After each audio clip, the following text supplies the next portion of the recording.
The soup spoon stopped halfway to her mouth because the laugh was already out of her, low and helpless, and there was no calling it back into the silence of that long, candlelit table.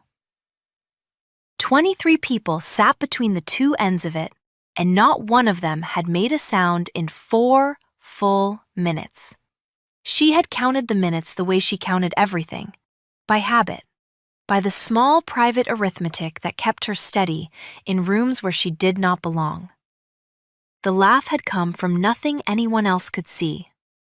The footman behind the countess had, with the gravest possible dignity, set down a dish of glazed pears and then, in the act of straightening, caught the hem of his own coat on the carved finial of the chair, so that for one suspended instant, the most solemn man in the room stood half-bent and bound to a piece of furniture, frozen in an attitude of accidental devotion. No one else had been looking. She had. And so the laugh. Every head turned. She felt the turning the way you feel a draft find the back of your neck. All those faces swinging toward her with the slow synchrony of weather vanes in a changing wind. And she understood in the space of a breath that she had a few seconds to decide what kind of woman she would be for the rest of this evening, and possibly the rest of her life. She could lower her eyes. She could press her napkin to her lips and murmur an apology, and let them fold her back into the wallpaper, where guests of her uncertain standing were expected to remain. That was the sensible course. That was the course her aunt had spent 11 days on the long carriage journey drilling into her like a catechism. Be small, Margaret had said. Be grateful and be small, and perhaps no one will ask whose daughter you are. She was not even certain anymore whose daughter she was in the way these people meant it. Her father had been a man of books and debts in equal measure, and the books had outlasted him, and the debts had outlasted her, and that was the whole of her inheritance. But she did not lower her eyes. She sat with the laugh still warm in her throat, and she looked back at them, every one of them, and she was the only person at that table who did not look sorry. She had decided in those few seconds that being sorry for noticing the truth was a thing she had done quite enough of. It was then that she saw him. He sat at the head of the table where the candlelight gathered thickest, and he had not turned with the others. He had been looking at her already, before the laugh, perhaps, or in the instant of it. His face arranged into an expression so still it was not an expression at all, but the absence of one. They had told her about him in whispers all week, the way one is told about weather that has killed people. The Duke does not dance. The Duke does not jest. The Duke buried 2 wives and a brother and has not been heard to laugh since the second funeral. They did not say his name without lowering their voices, as though the name itself might overhear and take offense. And now the name was looking at her, down the length of 23 silent guests, and she could not read a single thing in his face, and that, she would think later, was the moment everything began, though it did not feel like a beginning. It felt like being seen through. She held his gaze longer than was wise.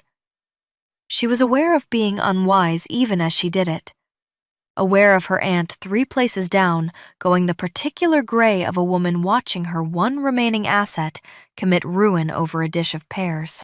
But there was something in the stillness of him that did not ask her to look away. Most powerful men, she had observed, used their attention the way a careless hand uses a candle, swinging it about, setting small fires, expecting the world to flinch from the flame. His attention did not move. It simply rested on her, complete and unhurried, and beneath it she felt not scorched but, strangely, weighed, as a coin is weighed by someone who has been cheated before and means not to be again.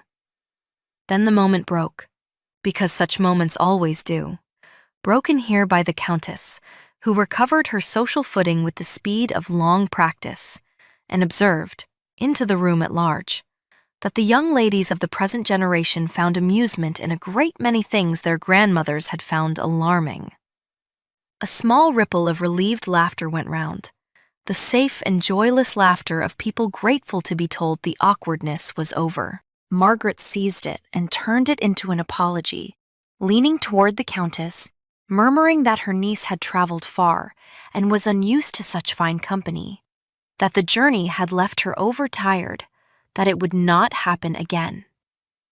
Margaret was very good at this. Margaret had spent her own youth being small and grateful, and had a widow's modest competence to show for it, and a perpetual fear behind her eyes that it might still all be taken back. The young woman, whose name was Cecily, and who had not been asked, said nothing in her own defense. She had learned that defending oneself before these people only gave them the pleasure of pretending to be persuaded. Instead, she returned to her soup, which had gone cool, and she ate it with the same care she did everything, and she did not look again toward the head of the table, though she felt the absence of his looking, and was surprised to find she missed it, as one misses a fire when one moves to the cold side of the room.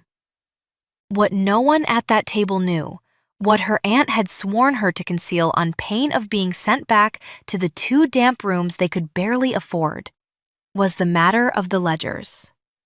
For 3 years since her father's death, Cecily had kept the books for a wine merchant in the town nearest their lodging, a Mr. Harrow, who could read figures only with his lips moving and his finger dragging beneath the line. She did it in secret, by candlelight. The work passed to her through a servant's back door, and the coins came back the same way. And it was this, and not her aunt's competence, that had kept them in bread through 2 hard winters. She had a head for numbers that her father had once called unwomanly, and then, when the debts began, had called a mercy. She could hold a column of figures in her mind the way other women held a tune.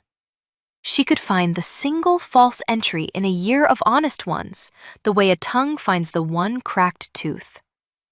It was the only thing she truly knew herself to be good at.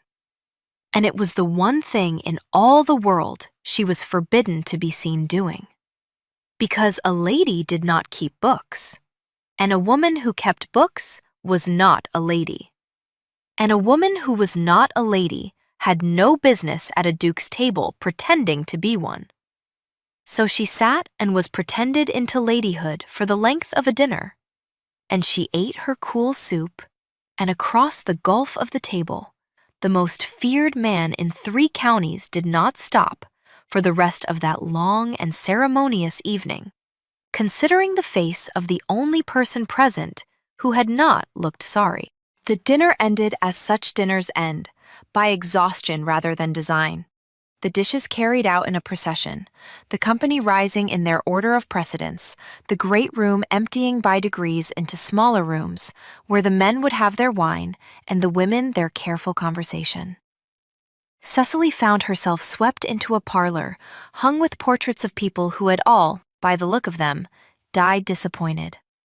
Her aunt's hand closed on her arm the instant they were through the door, the grip of a woman who had been waiting all evening to deliver a sentence and had honed it to a point. "You laughed," Margaret said, very low, smiling all the while toward the room, so that any observer would have read tenderness in the bend of her head.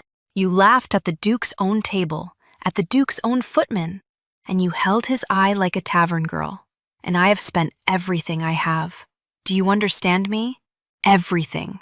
To put you in this house for 3 nights, and you have ruined it in the soup." "I am sorry it troubles you," Cecily said, which was true and was also not an apology, and Margaret heard the difference, as she heard most things. "You will be sorry it troubles you when we are turned out of even those 2 rooms," her aunt said. "Do you imagine he did not notice? A man like that notices everything and forgives nothing. They say he keeps a list. They say he has never once been made to look a fool without repaying it. And you have made his table laugh at his expense." "I made no one laugh," Cecily said. "I laughed." There is a difference, and he, I think, is a man who knows it. She did not know why she said the last part. She had no evidence for it beyond the stillness of a face at 30 feet. But she found she believed it, and she found that believing it steadied her. And she let her aunt's grip and her aunt's fear flow past her like cold water past a stone in a stream. She had been a stone in cold water for 3 years. She had grown rather good at it. It was perhaps an hour later, when the candles had burned down to a softer light and the company had thinned to those too proud to leave early and too tired to talk, that a servant in the dark livery of the house crossed the parlor and stopped before her aunt and bowed, and said that His Grace requested the company of the younger lady in the library, and that the elder lady was most welcome to wait. Margaret's face performed 3 separate emotions in quick succession: terror and calculation and a desperate flowering hope. And she gripped Cecily's arm once more and breathed instructions too fast to follow. And Cecily, rising, heard almost none of them.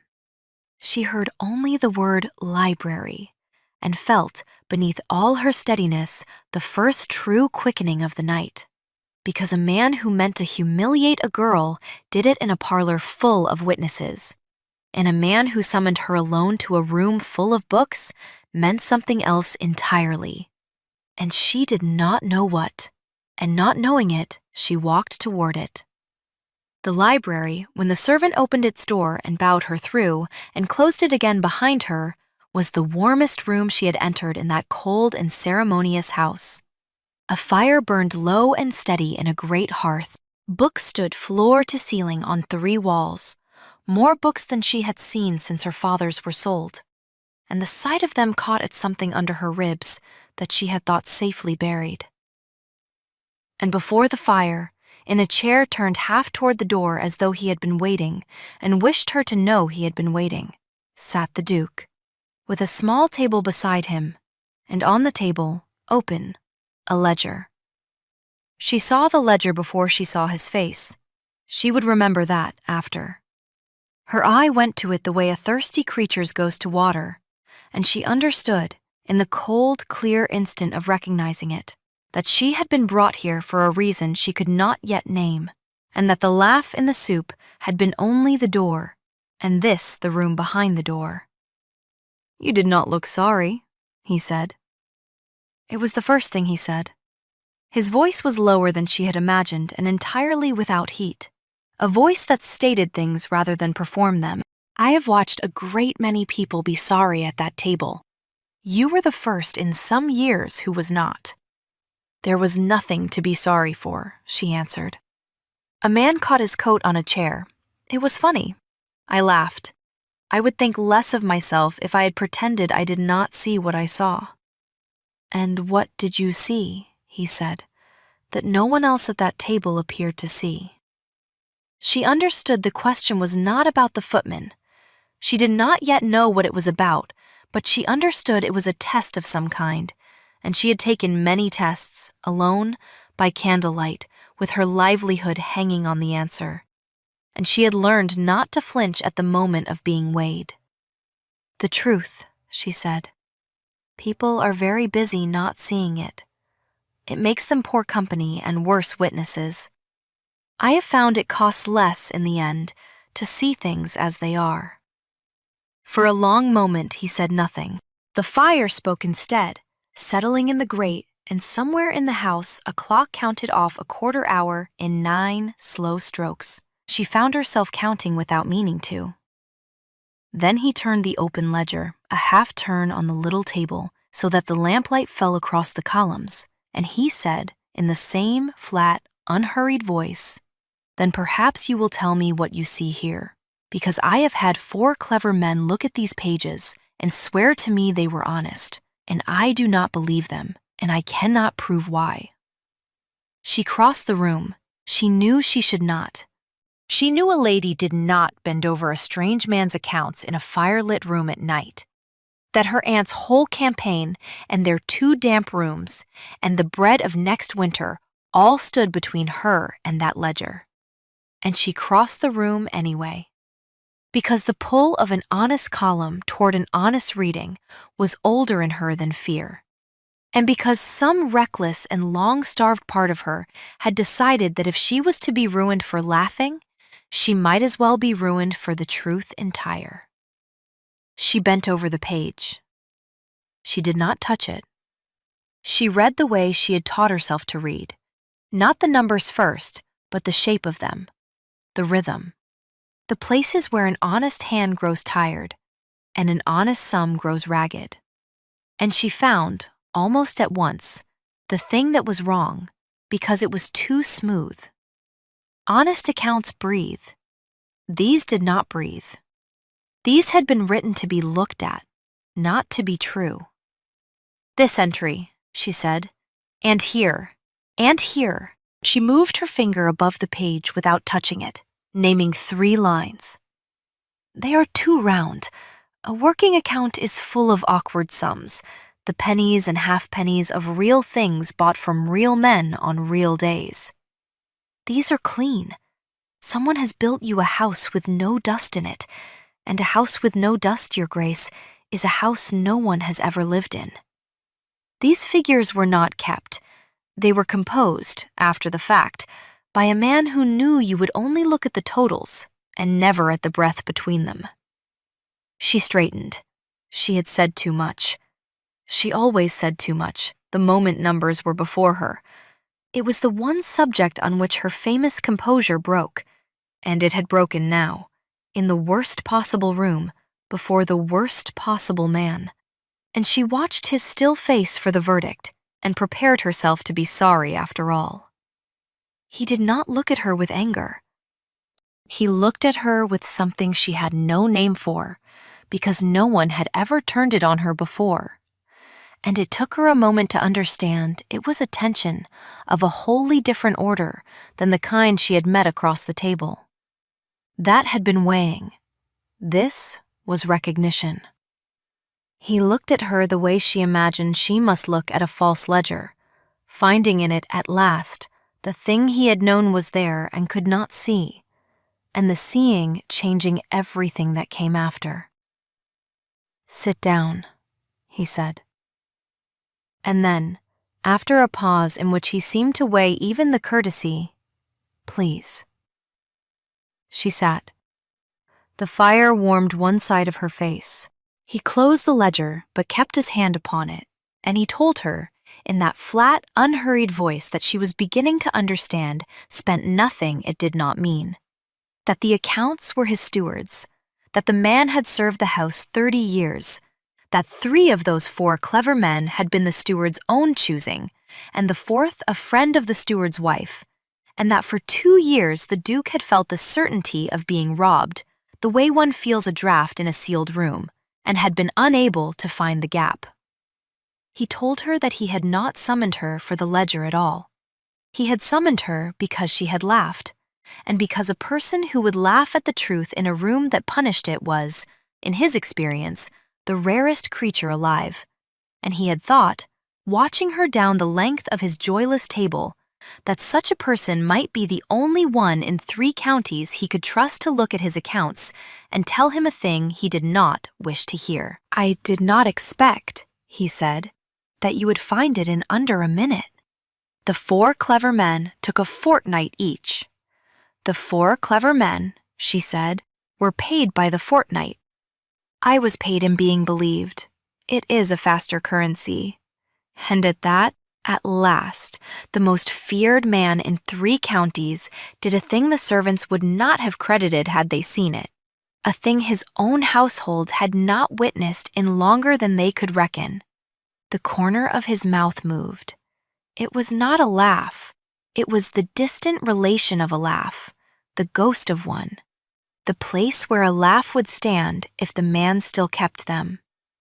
But she saw it, because she saw everything, and she understood that she had found, in his face, the same thing she had found in his ledger, the breath between the figures, the small, awkward true sum that proved a living thing was there, beneath the composed and dust-free surface. He was not a house no one had lived in. He was only a house that had been shut up a long time, against the cold, against the grief, against the long parade of people who had wanted things from him and called it devotion. They talked then, longer than either of them had intended, the fire burning lower and the clock counting its quarter hours unheeded. He asked her where she had learned to read accounts, and she told him the truth, all of it, the wine merchant and the back door and the coins and the bread, because she had already ruined herself for the truth that night and saw no reason to stop, and because there was something in the way he listened, without flinching and without pity, that made the telling feel less like confession than like setting down a weight.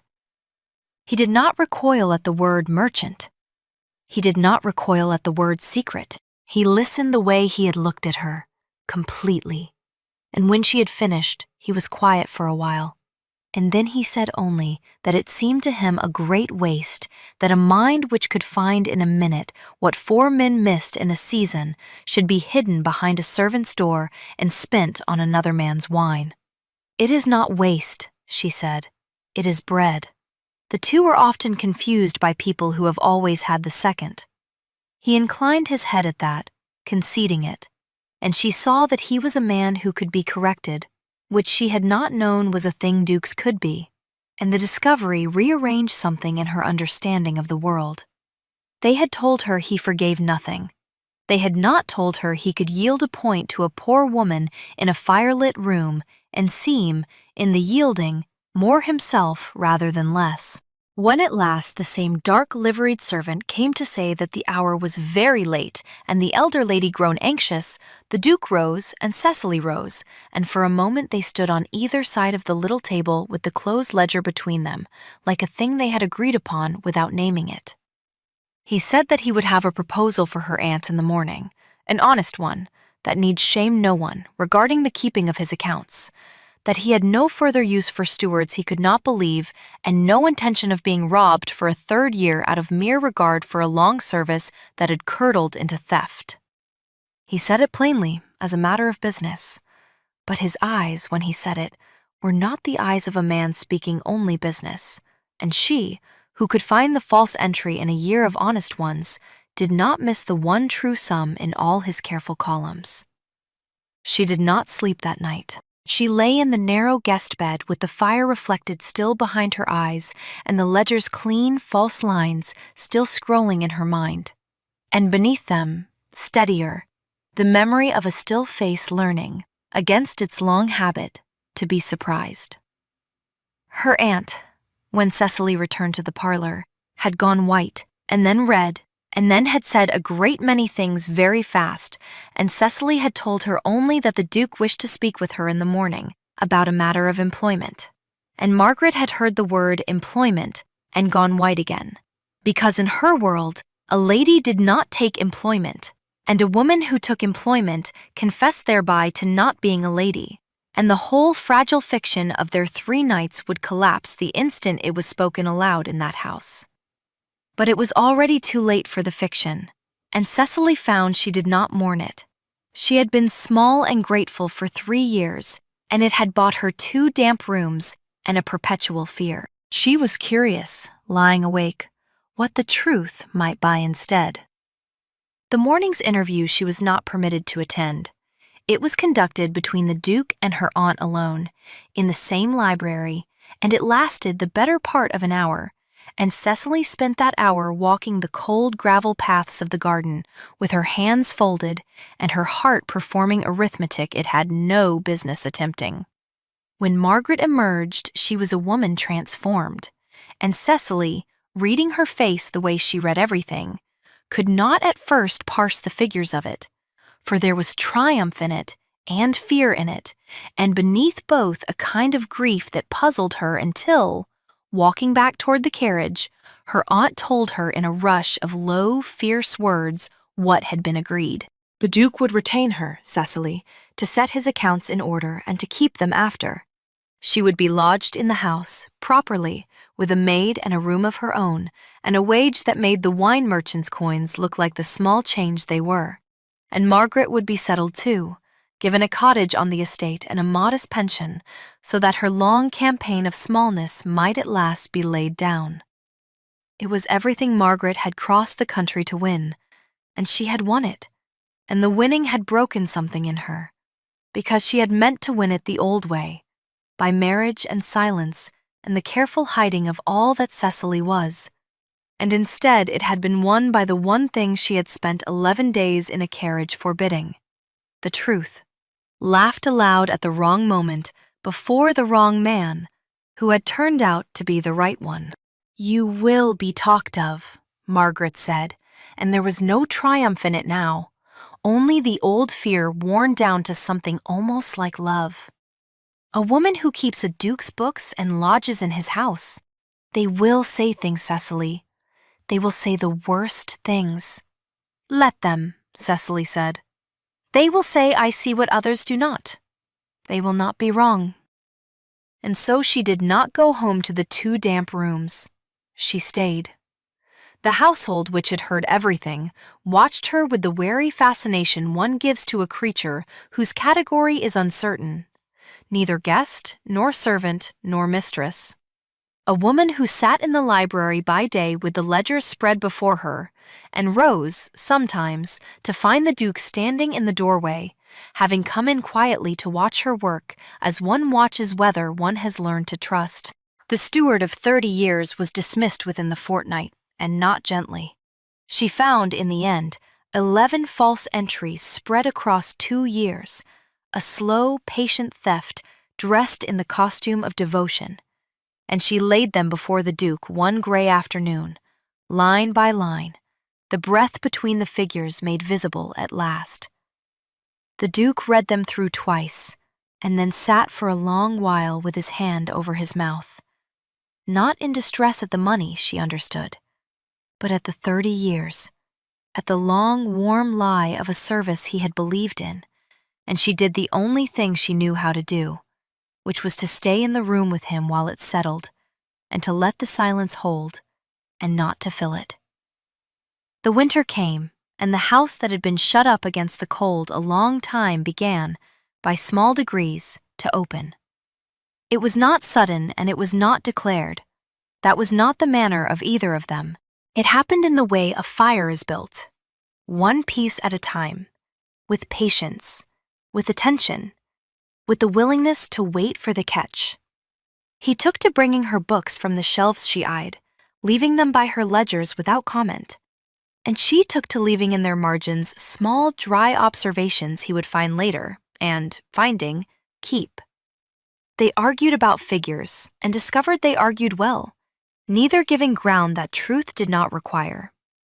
She made him laugh, once, truly, in the 3rd week of December, at a thing she said about the late steward's accounting being the only place the man had ever shown imagination, and the sound of it startled them both, rusty and unpracticed and entirely real.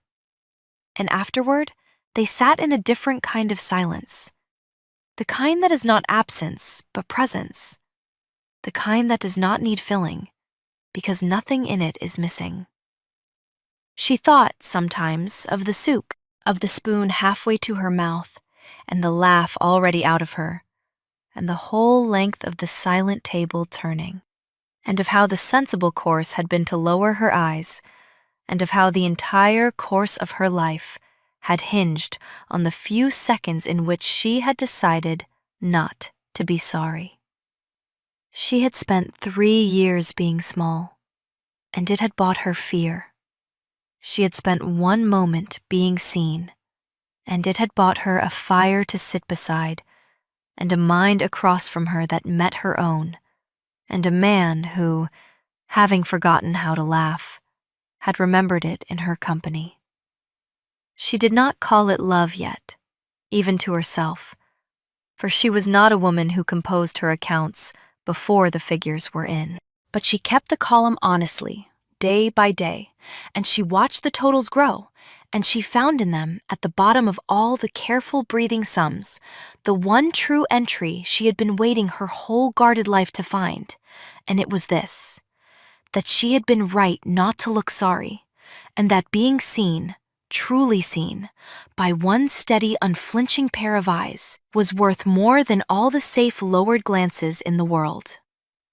By the turn of the year, when the snow lay clean and deep over the estate, and the garden paths she had once walked counting her own heartbeats, the matter resolved itself the way such matters do between two people too honest to perform what they do not feel, and too patient to rush what they do. He came to her in the library on the last gray afternoon of the old year, and he did not make a speech, for he was not a man of speeches, and she would not have believed one if he had. He set a thing on the table beside her ledger, a small thing, a key, the key to the library itself. And he said only that the room had been the warmest in the house for a long time, and the loneliest, and that he found he no longer wished it to be the second of those, and that she might keep the key, and the room, and him, if she found the figures favorable. And Cecily, who could find the one false entry in a year of honest ones, looked at the account he had laid before her and found in it no falseness anywhere, only the plainest and truest sum she had ever been given. And she closed the ledger, and she gave her answer in the manner he would best believe, which was not in words at all, but in staying, in the simple, decisive act of not rising to leave, of letting the silence hold and choosing, this once, to be the one who filled it. It broke quietly, the thing between them, the way the best things do, not with trumpets, but with the small, soft click of a closing book, and a fire built up against the dark, and two people who had each spent a long time being unseen, finally, at last, in the warm, dustful breathing truth of an ordinary room, seeing and being seen. As for the others, the news of them came in time, relayed by the long, slow post of country gossip, each fate arriving like a small parcel late in the winter. The steward of 30 years was not prosecuted, the dupe judging that the man's own face, on being dismissed, had cost him more than any court could, and he removed to a distant town where, it was said, he set up as an adviser on matters of accounting, and was, by all reports, scrupulously honest, having at last met someone who could see through him, and finding the experience instructive. The Countess, who had observed so wisely upon the alarming amusements of the present generation, was heard to remark, when the engagement was known, that she had always thought the girl had something about her which surprised everyone who had heard her say, that same evening, very nearly the opposite. The 4 clever men who had pronounced the ledgers honest were not heard from again, the matter being, by mutual and unspoken agreement, allowed to drop, and the footman, the unwitting author of the whole affair, who had caught his coat upon the chair and bound himself in accidental devotion before the most solemn company in 3 counties, was promoted within the year to the charge of the wine cellar, where his gravity at last found its proper home, and where he was known, ever after, to set down each bottle with the greatest possible care, having learned, perhaps better than anyone, the strange and lasting consequences of a single small misstep observed by the right pair of eyes. And so the fire burns low, and the story comes to its rest, and I find I am loath to leave it, the way one is always a little loath to leave a warm room for the cold hall beyond.